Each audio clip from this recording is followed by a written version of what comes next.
नमस्कार शेतकरी मित्रांनो, पुन्हा एकदा नवीन व्हिडिओमध्ये आपले मनापासून स्वागत आहे। मी दीपक महालोदे आणि आजच्या या व्हिडिओमध्ये आपण शेतकऱ्यांच्या कर्जमाफी संदर्भात माहिती पाहणार आहोत।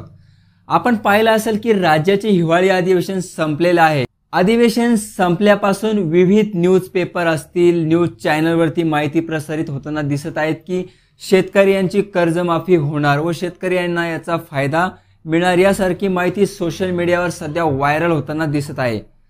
आणि याच पार्श्वभूमीवर शेतकरी यांना दिलासा वाटत आहे। काही शेतकऱ्यांच्या मनात कर्जमाफी संदर्भात अनेक प्रश्न असून गोंधळलेली परिस्थिती देखील आहे।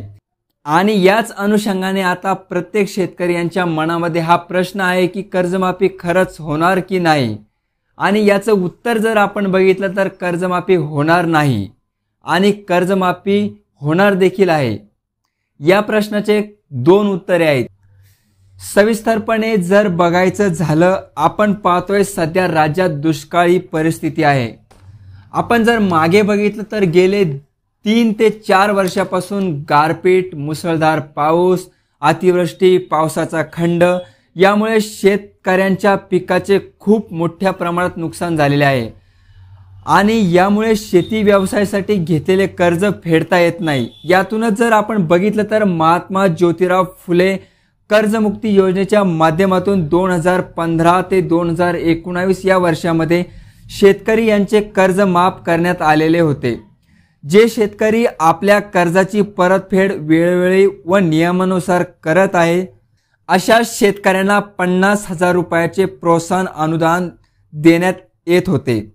त्याचप्रमाणे छत्रपती शिवाजी महाराज शेतकरी कर्जमाफी योजनेच्या माध्यमातून राज्यातील थकबाकीदार शेतकरी ज्यांनी दिनांक 1 एप्रिल 2009 नंतर पीक कर्ज घेतले आणि मध्यम मुदत कर्ज घेतलेले आहे, असे थकबाकीदार शेतकरी दिनांक 30 जून 2016 पर्यंत थकीत होते।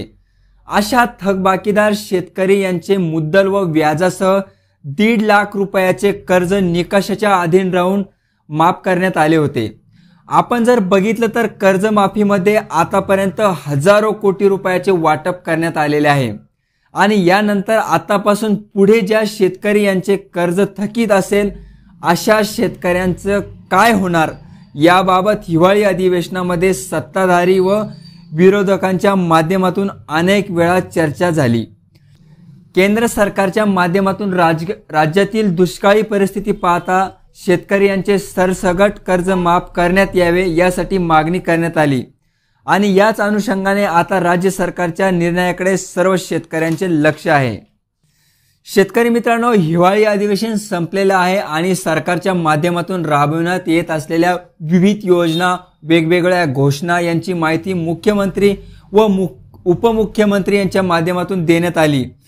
यामध्ये आतापर्यंत शेतकरी यांना कर्जमाफीचा कसा फायदा देण्यात आला, प्रोत्साहनपर अनुदान लाभार्थी शेतकऱ्यांची निवड कशा पद्धतीने करण्यात आली, पूर्वी शेतकरी यांना खरीप हंगाम असो किंवा रब्बी हंगाम असो पीक विमा भरण्यासाठी हजारो रुपये लागायचे आणि आता 1 रुपयात शेतकरी यांना पीक विमा भरण्याची सुविधा सरकारने कशा पद्धतीने उपलब्ध करून दिली।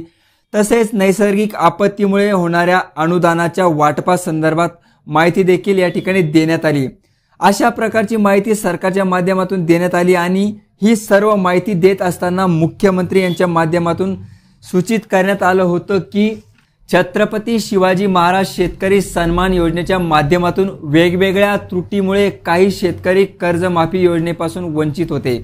अशा शेतकऱ्यांची पुन्हा एकदा कर्जमाफी केली जाणार आहे। यामध्ये जर आपण बघितलं तर 6 लाख ते 6.5 लाख शेतकरी जवळपास वेगवेगळ्या त्रुटीमुळे कर्जमाफी योजनेच्या लाभापासून वंचित आहे। अशा शेतकरी यांना छत्रपती शिवाजी महाराज शेतकरी सन्मान योजनेच्या माध्यमातून कर्जमाफीचा लाभ देण्यात येऊ शकतो। शेतकरी मित्रांनो, यामध्ये आपण जर बघितलं तर राज्यामध्ये अर्थसंकल्पीय अधिवेशनामध्ये हा मुद्दा चर्चेचा राहिला होता आणि या चर्चेच्या मुद्द्याच्या अनुषंगाने 1 एप्रिल 2023 पासून कर्जमाफीचे पोर्टल सुरू करून अशा शेतकऱ्यांची कर्जमाफी केली जाणार अशी माहिती अधिवेशनाच्या कालावधीमध्ये देण्यात आली होती।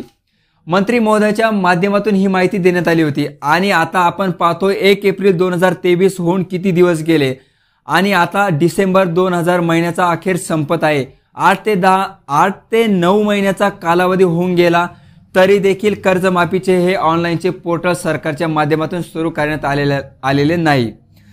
त्यामुळे जवळपास राज्यातील 6 ते 6.5 लाख शेतकरी वेगवेगळ्या त्रुटीमुळे कर्जमाफी योजनेपासून अजून देखील वंचित आहे आणि हेच उर्वरित शेतकरी यांची आता कर्जमाफी होणार अशी माहिती सरकारच्या माध्यमातून सांगण्यात येत आहे।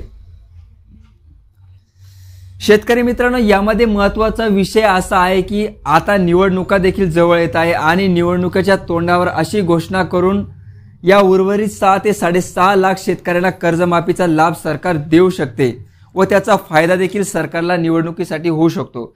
आणि याच कर्जमाफीच्या प्रकरणात काही शेतकऱ्यांच्या माध्यमातून न्यायालयात देखील याचिका दाखल करण्यात आली होती। बीड जिल्ह्यातील 2 शेतकरी यांनी न्यायालयामध्ये कर्जमाफी संदर्भात याचिका दाखल केली होती व त्यांचा निकाल देखील त्यांच्या बाजूने लागलेला होता आणि याच निकालाच्या आधारावर त्यांना 2 लाखापर्यंतचे थकीत कर्ज माफ देखील झालेले आहे। यामध्ये शेतकरी मित्रांनो, एक महत्त्वाचा विषय अतिशय स्पष्टपणे लक्षात घ्यावा।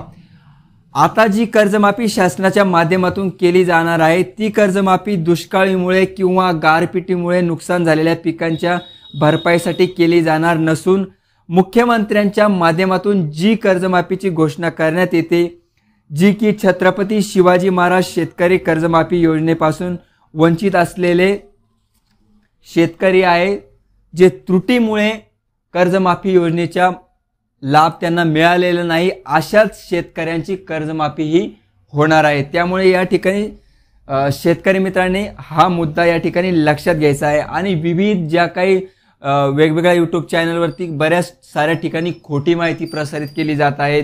प्रसार माध्यमाच्या माध्यमातून असेल किंवा व्हॉट्सअपच्या माध्यमातून असेल, अनेक अफवा पसरविल्या जात आहेत। त्यामुळे शेतकऱ्यांनी या ठिकाणी हा कर्जमाफी संदर्भातला महत्त्वाचा विषय समजून घ्यावा।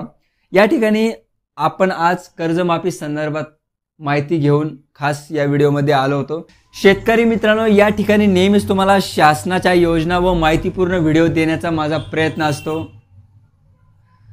पुन्हा भेटूया एका नवीन व्हिडिओमध्ये एका नवीन माहितीसह। तोपर्यंत धन्यवाद।